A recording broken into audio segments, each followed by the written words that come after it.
اے صدرک اور میسک اور عبدالنجو، خدا تعالیٰ کے بندو، باہر نکلو اور ادھر آؤ۔ پس صدرک اور میسک اور عبدالنجو آگ سے نکل آئے۔ پس نبوکدنضر نے پکار کر کہا کہ صدرک اور میسک اور عبدالنجو کا خدا مبارک ہو، جس نے اپنا فرشتہ بھیج کر اپنے بندوں کو رہائی بخشی، جنہوں نے اس پر توکل کر کے بادشاہ کے حکم کو ٹال دیا اور اپنے بدنوں کو نثار کیا کہ اپنے خدا کے سوا کسی دوسرے معبود کی عبادت اور بندگی نہ کریں۔ اس لیے میں یہ فرمان جاری کرتا ہوں کہ جو قوم یا امت یا اہل لغت صدرک اور میسک اور عبدالنجو کے خدا کے حق میں کوئی نامناسب بات کہیں، ان کے ٹکڑے ٹکڑے کیے جائیں گے اور ان کے گھر مزبلہ ہو جائیں گے، کیونکہ کوئی دوسرا معبود نہیں جو اس طرح رہائی دے سکے۔ یوحنا۔ مگر یسوع زیتون کے پہاڑ پر گیا۔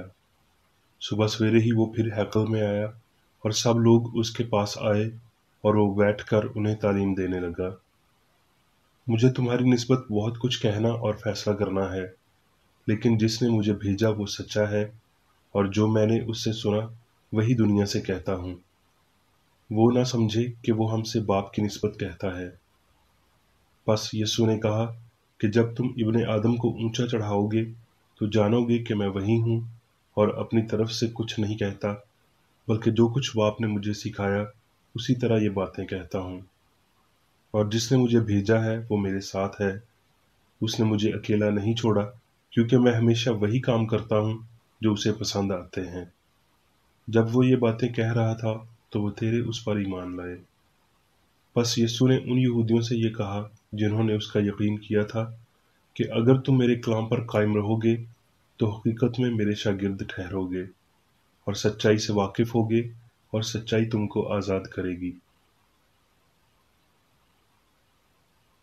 یعقوب۔ ہر اچھی بخشش اور ہر کامل انعام اوپر سے ہے اور نوروں کے باپ کی طرف سے ملتا ہے، جس میں نہ کوئی تبدیلی ہو سکتی ہے اور نہ گردش کے سبب سے اس پر سایہ پڑتا ہے۔ اس نے اپنی مرضی سے ہمیں کلام حق کے وسیلہ سے پیدا کیا تاکہ اس کی مخلوقات میں سے ہم ایک طرح کے پہلے پھل ہوں۔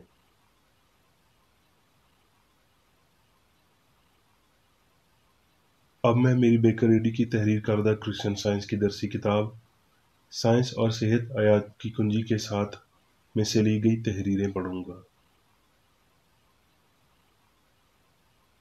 سائنس اور صحت۔ سوچنے والوں کے لیے وقت آ پہنچا ہے۔ سچائی، آزادی عقائد اور نظام احترامی وقت انسانیت کے آستانے پر دستک دیتے ہیں۔ ماضی کی قناعت اور مادہ پرستی کی سرد تقلید اختتام پذیر ہو رہی ہے۔ خدا سے لا علمی مزید ایمان کے راستے کا پتھر نہیں رہا۔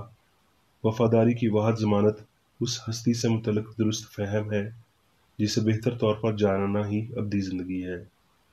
اگرچہ سلطنتیں نیست ہو جاتی ہیں، مگر خداوند ابدالآباد سلطنت کرے گا۔ سچائی آزادی کے عناصر پیدا کرتی ہے۔ اس کے جھنڈے پر روح کا الہامی نعرہ غلامی موقوف ہو چکی ہے درج ہے۔ خدا کی قدرت قیدیوں کے لیے آزادی لاتی ہے۔ کوئی طاقت الہی محبت کا مقابلہ نہیں کر سکتی۔ وہ کون سی فرض کی گئی قوت ہے جو خود کو خدا کے خلاف کھڑا کرتی ہے؟ یہ کہاں سے آتی ہے؟ وہ کیا چیز ہے جو انسان کو لوہے کی بیڑیوں کے ساتھ گناہ، موت اور بیماری سے باندھے رکھتی ہے؟ جو کچھ بھی انسان کو غلام بناتا ہے وہ الہی حکمرانی کا مخالف ہے۔ سچائی انسان کو آزاد کرتی ہے۔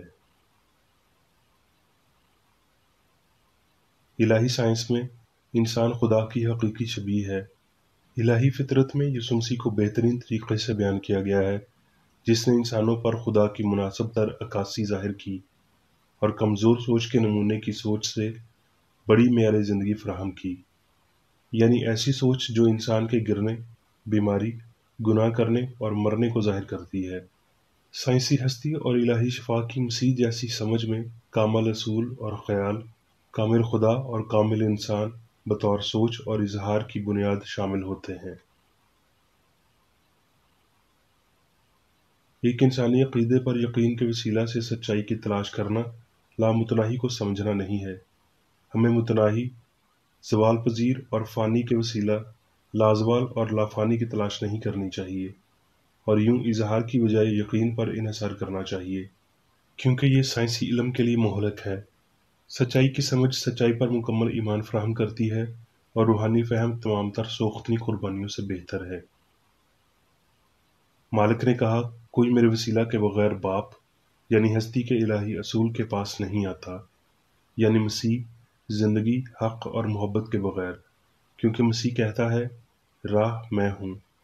اس اصلی انسان یسوع کی بدولت طبیب کے اسباب کو پہلے درجے سے آخری تک کر دیا گیا تھا۔ وہ جانتا تھا کہ الہی اصول یعنی محبت اس سب کو خلق کرتا اور اس پر حکمرانی کرتا ہے جو حقیقی ہے۔ پاک الہام نے ایسی ذہنی حالتیں پیدا کی ہیں جو شعلوں کے رد عمل کو کالعدم قرار دینے کے قابل ہیں، جیسا کہ بائبل میں 3 یونانی عبرانی قیدیوں کا معاملہ تھا۔ انہیں بابلیوں کی بھٹی میں ڈالا گیا، جبکہ ایک مخالف ذہنی حالت اچانک سلگن کو پیدا کر سکتی ہے۔ الہی محبت جس نے زہریلے سانپ کو بے ضرر بنایا، جس نے آدمیوں کو ابلتے ہوئے تیل سے، بھڑکتے ہوئے تندور سے، شیر کے پنجوں سے بچایا، وہ ہر دور میں بیمار کو شفا دے سکتی اور گناہ اور موت پر فتح مند ہو سکتی ہے۔ اس نے یسوع کے اظہاروں کو بلا سبقت طاقت اور محبت سے سرتاج کیا۔ ساکن ہونا اور درمیانی راہ اپنانا، یا روح اور مادے، سچائی اور غلطی سے اکٹھے کام کرنے کی توقع رکھنا عقل مندی نہیں۔ راہ ہے مگر صرف ایک، یعنی خدا اور اس کا خیال، جو روحانی ہستی کی جانب رہنمائی کرتا ہے۔ بدن پر سائنسی حکمرانی الہی عقل کے وسیلہ حاصل ہونی چاہیے۔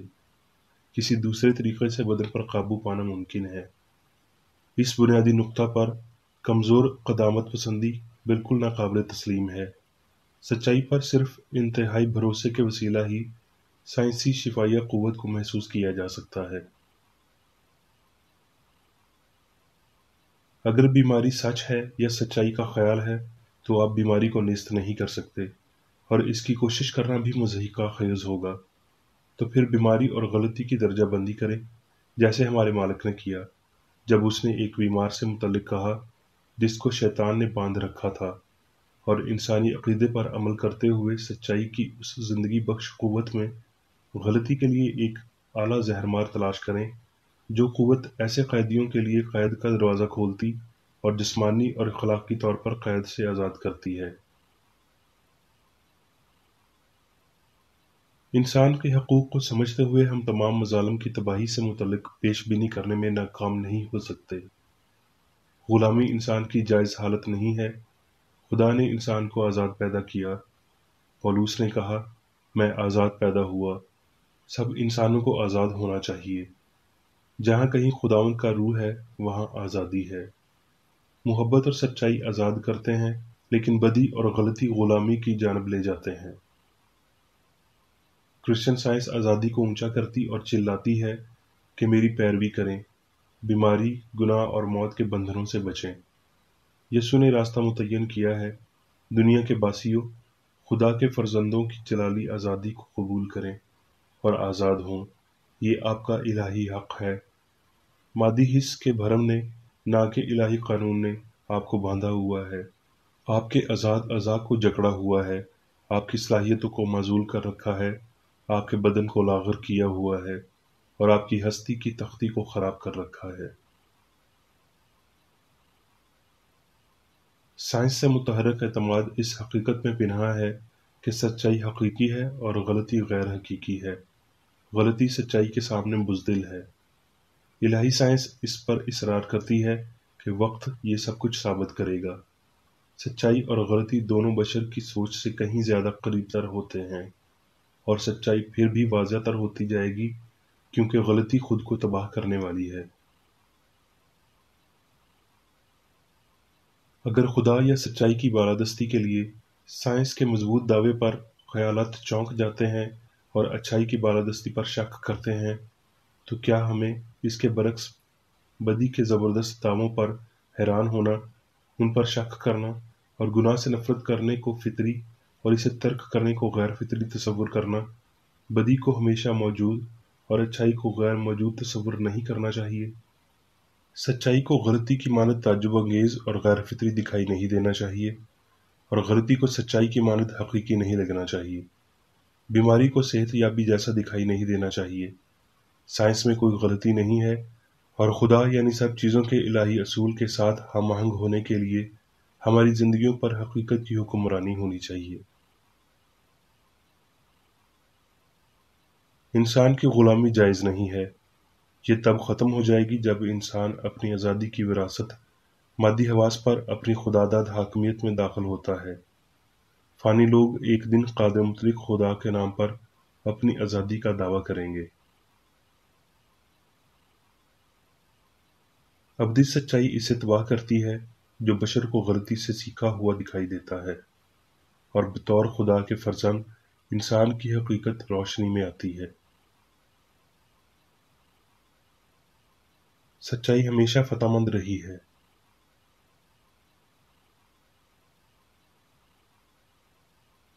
اب میں میری بیکر ایڈی کی جانب سے چرچ مینول میں دیے گئے روزانہ کے 3 فرائض پڑھوں گا۔ روزمرہ کی دعا۔ اس چرچ کے ہر رکن کا یہ فرض ہے کہ ہر روز یہ دعا کرے: تیری بادشاہی آئے، الہی حق، زندگی اور محبت کی سلطنت مجھ میں قائم ہو، اور سب گناہ مجھ سے خارج ہو جائیں، اور تیرا کلام سب انسانوں کی محبت کو وافر کرے اور ان پر حکومت کرے۔ مقاصد اور اعمال کا ایک اصول۔ نہ کوئی مخالفت، نہ ہی کوئی محض ذاتی وابستگی مادری چرچ کے کسی رکن کے مقاصد یا اعمال پر اثر انداز ہونے چاہیے۔ سائنس میں صرف الہی محبت حکومت کرتی ہے، اور ایک مسیحی سائنسدان گناہ کو رد کرنے سے، حقیقی بھائی چارے، خیرات پسندی اور معافی سے محبت کی شیریں آسائشوں کی عکاسی کرتا ہے۔ اس چرچ کے تمام اراکین کو سب گناہوں سے، غلط قسم کی پیشن گوئیوں، منصفیوں، مذمتوں، اصلاحوں، غلط تاثرات کو لینے اور غلط متاثر ہونے سے آزاد رہنے کے لیے روزانہ خیال رکھنا چاہیے اور دعا کرنی چاہیے۔ فرض کے لیے چوکسی۔ اس چرچ کے ہر رکن کا یہ فرض ہے کہ وہ ہر روز جارحانہ ذہنی آرا کے خلاف خود کو تیار رکھے، اور خدا اور اپنے قائد اور انسانوں کے لیے اپنے فرائض کو نہ کبھی بھولے اور نہ کبھی نظر انداز کرے۔ اس کے کاموں کے باعث اس کا انصاف ہوگا، وہ بے قصور یا قصوروار ہوگا۔